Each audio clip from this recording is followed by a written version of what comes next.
Welcome. Let's take a look at the Growable arrays exercise that you did in class. Remember, a little bit of context for this is that when you make a new array, and specifically an array list in Java, when we make a new one, it actually starts off with a little bit of capacity. So let's for instance say that it started with 5 things, right? So I call add 5 times, and it doesn't need to do anything, but when I add the 6th thing, I don't want to just grow the array by 1, because if I do, then I'm just going to get stuck in that position where I have to copy this data down here, right? So I have to copy these 5 elements down, A, B, C, D, E, right? And then I only have one more place to grow into, so I insert the F, and then the next time I want to insert something, I have to copy all that data down again, right? Very space efficient, but it turns out not to be very time efficient, as I think you found with the exercise. Right, so what we wanted to do was actually double capacity and go from 5 to 10 elements, right? And then we have a bunch of space to grow into, and then we can increase the capacity less and less frequently, right, as we go, if we double. So you filled out a table for that. So let's take a look at the table that we have here. All right, so for the first 5 elements, it didn't have to grow at all. And then for the when you added the 6th element in, it needed to copy those first 5 down, right? But you now had a capacity of 10. So the total number of copies just stayed at 5, right? You did 5 here, and then no more for 8, no more for 9, no more for 10. When we got to 11, we had a capacity of 10. So now we needed to copy those 10 things down, all right? So we add on another 10 copies here. Right, and which gives us a total number of copies of 15, right? Now our capacity is 20, right? So there's 20 things here. So whenever we're adding items 12, 13, 14, 15, 16, 17, all the way down to 20, we don't have to do anything else. So this 15, this total doesn't change. Once we get to 21, that's another case where we need to double again. So we're going to double capacity up to 40, right? And copy the 20 elements from here down into the beginning of this new array. So we're going to add on another 20 copies, giving us a total of 35, right? And so on, and we start to see the pattern here, and really the table sort of led you through the key elements here of these cases where it was like 1 bigger than 5 times the power of 2, right? Seemed to be really these key cases where we were adding on the next elements. All right, very good. So let's focus on this then for a second as far as what's going on here, right? So if we go back to have the same data here, but just focusing on these elements here, right? What I notice is that all of these are sort of the worst case thing that could happen. It's like you go up to the point where you need to double, but then you're not going to be doing anything for a while. So you've doubled it, you've done all the copying, and then you have a whole bunch of extra space sort of just waiting there. So in some sense, it's really kind of a worst case, right? Each of these numbers here is 1 bigger than 5 times the power of 2. Well, what do you mean by that? Well, let's take a look here. When k equals 0, let's look at this formula up here. 2 to the 0 is 1. 1 times 5 is 5 plus 1 gives us this 6, right? And when k equals 1, I'm going to have 5 times 2 to the first plus 1 gives me the 11. And when it's 2, 5 times 2 squared plus 1 gives me the 21, and so on, right? Now, interestingly enough, if I look at the relationship between n and the number of copies, if I were to actually go ahead and plot these guys, right? So n equals 6 here. So maybe I have something like n, and I have my number of copies here. N equals 6, and then 11, and then roughly doubled 21, and roughly doubled 41. And roughly doubled after that. That's way over here, so maybe 81 over here. And I were to plot the total number of copies, I see that I have 5, and then tripled up to 15, and then let's see, up to like 35, and then so on. I see that these points here, all right, basically are forming a straight line, okay? Now, what's happening in between is that there's no copying, right? So from 6 to 10, there's no additional copying. Then it jumps up. Then from 11 to 21, there's no copying. Then it jumps up. and then there's n can get bigger, and there's no array copies until we hit this worst case again here, right? So it's really kind of like the tips of these stair steps, which is why I say it's a worst case. But it also looks linear. Where do we, how do we figure it out then, right?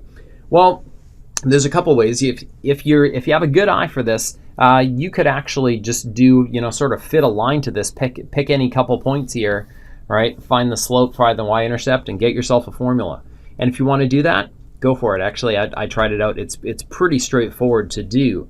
What I want to do is actually take a look at the summations for you, because I think this will be it will have use for you even beyond problems like this. Give you a little bit more comfort with what's going on here. All right. So for the arbitrary case, when n is equal to, like we said, 1 bigger than 5 times the multiple of 2, the number of copies here, if I look at it, right? So I have all these examples from my table here. I see that I have 5. All these guys are all 5 times. If I factor a 5 out, I got 1 left. 5 times 2 gives me the 10. 5 times 4 gives me the 20. 5 times 8 is the 40, and so on. So I have increasing powers of 2. Up to the last one. Now the question is, how many of them do I have? Is it k? Is it k minus 1? Is it k plus 1? Again, I like to look at actual examples here. Let's look at the one before it. So when k equals 4, I have 1, 2, 3, 4, 5 terms. Okay, so it's going from, so let's see, if I think about these guys, this right here is 2 to the first, this is 2 squared, this is 2 to the third, right? 2 to the k, this guy here is 2 to the 0, all right?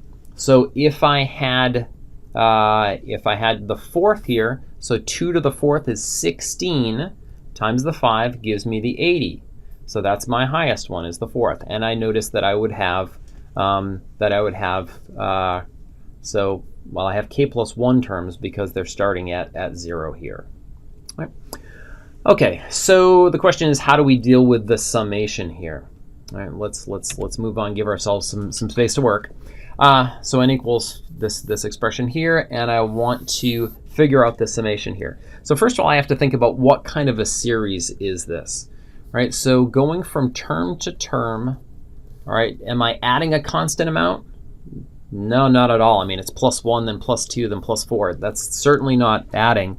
So it's not an arithmetic series. Am I multiplying by a constant amount? Yeah, absolutely. Okay, so 1 times 2, 2 times 2 is 4, times 2 is 8. So I have a constant multiple every time. So this is going to be a geometric series. All right, so I need a formula for this. Right, so how do I deal with geometric? How do I deal with geometric series?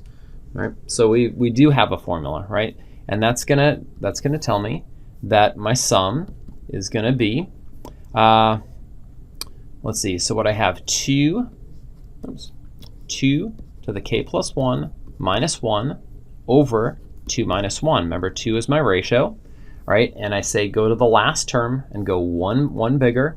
And then the rest of it is just plugging in the formula here. This all gets multiplied by the first term. I'm actually calculating this inner part right here, and I do need to go ahead and multiply it by 5 when I'm done. Right. So let's simplify, right? So I have 5 times 2 to the k plus 1, and then I have minus the 5 times 1, so minus 5 here, and then the denominator is 1, so I can just ignore it, right? Now, when I'm looking at this, this is good. This was a summation, all right? But it was not closed form. What I have right here is closed form because I'm not summing anymore. I actually have an answer, but it's not in terms of n yet, right? That's my ultimate goal. I've got it in terms of k, right? So now I got to figure out, how am I going to solve this guy? How am I going to get it in terms of n? Well, what's the relationship between n and k? Well, this guy up here, right? We know that is true. So what I'm going to do is solve this for k, although actually I'm not going to go all the way. Let's take a look at this. I'm going to do minus 1 from each side, and that guy goes away. And then I'm going to divide by 5 each side, so that guy goes away. And then I'm going to take log base 2. No, don't bother, right? I can plug in a 2 to the k right here. I can plug this guy in. and it'll all be good. So let's take a look at this and let's prepare it. Well, I have a 2 to the k plus 1, so that's really 5 times 2 times 2 to the k minus 5. And 5 times 2 is just 10. Well, again, 2 to the k I just found up here. 2 to the k is equal to n minus 1 over 5 minus 5. And then the rest is just some simple algebra, right? So these guys are going to reduce. So, and then I can distribute 2n minus 2, and then minus another 5 here, or 2n minus 7, right? And 2n minus 7 might come as a surprise, but hopefully not, because this right here, we said if we were just figuring out this worst case, right, that these guys right here, that this was a line, right? So, and 2n minus 7 is clearly a line. Now, I didn't draw this maybe exactly to scale, so maybe you might think a slope of 2 is reasonable, but you know, is it minus 7? Well, sure, okay, really, it's crossing down here below the axis. Okay, and of course, this is only valid for certain values of n. What I care about is what's happening as n gets big anyway, so I don't worry about this formula being valid for, you know, for n equals 1, right? I mean, we actually started off with the first 5 things. We had an initial capacity of 5, so anything less than 5 I don't really care about. Okay. All right, so linear for the total number of copies. Total copies is linear, right? So it's O of n, right? This is in the doubling case. All right, now let's go back to the other one that you looked at to compare it with was this one where we said, which was kind of the silly thing, right? So we have a capacity of 5, and for the first 5 times, we just go ahead and fill this guy up. And then when we have to fill in the 6th thing, well, we copy this data down and we grow it just by 1. Okay, so so I copy 5 of them down. And then when I go to add in, so and I copy the 5 things down and I add in the 6th thing. When I want to add a 7th thing, well, then I need to copy all 6 of these down again. So I add 6 more copies, right? And then it has room for, so I have those 6, then my 7th one.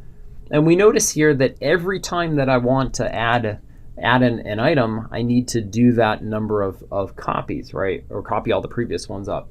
So when I get up to 10, for instance, I have a sum of 35, right? So I did 5 copies, then another 6, and then another 7, 8, 9. And so to get the 10th one in there, I had to copy the 9 items down. That's the last one. And then I put in the 10th one. Okay, so for 11, that's the same thing. So we're starting to see a pattern here. Right, so what pattern do we see? Let's go back to another slide so we get some room to write with the same thing in it. Right, so here's our relevant data. So up to 10, we're going from 5 to 9.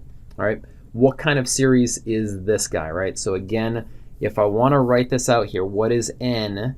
Well, I'm adding 1 every time to these guys, so it looks like it is an arithmetic series. And indeed, I goes from 1. No, not 1. I goes from 5 up to what? So I want the formula for n. Well, if n is 10, it stopped at 9, so 1 before it. So for any value of n, it's going to stop 1 before it. Right? So sum of going from 5 to n minus 1. Well, what is that, right? So I can break this up here again. I goes from 1 to n minus 1 of I minus sum I goes 1 to n minus, 1, let's see, so if I'm, well, what do I need to subtract away? If I'm starting at the 5th term, then it's like the first term, but I don't want to count the first 4, right? So 1, 2, 3, 4. So I'm going to subtract off these guys, right? All right, so what's the formula here? The formula typically says take n times n plus 1 over 2, but again, that's when I goes from 1 to n. All right, so we want this formula, instead of going to n, we want to go to n minus 1. So I'm going to substitute in n minus 1 every time here. So I'll have n minus 1 times, and then n minus 1 plus 1, or just n, over 2. And then minus, and sum from 1 to 4. And again, I know that. That's just 1 plus 2 plus 3 plus 4, or 10. And however I want to simplify that, I can. Right, so a simple thing to do, I could just basically put this as 20 over 2 and write the whole thing over 20. So what, maybe n squared minus n minus 20 over 2. And some people even factor that guy out. If you want to, it's fine. I'm okay either way. All right, looks great, right? So let's draw some conclusions from this.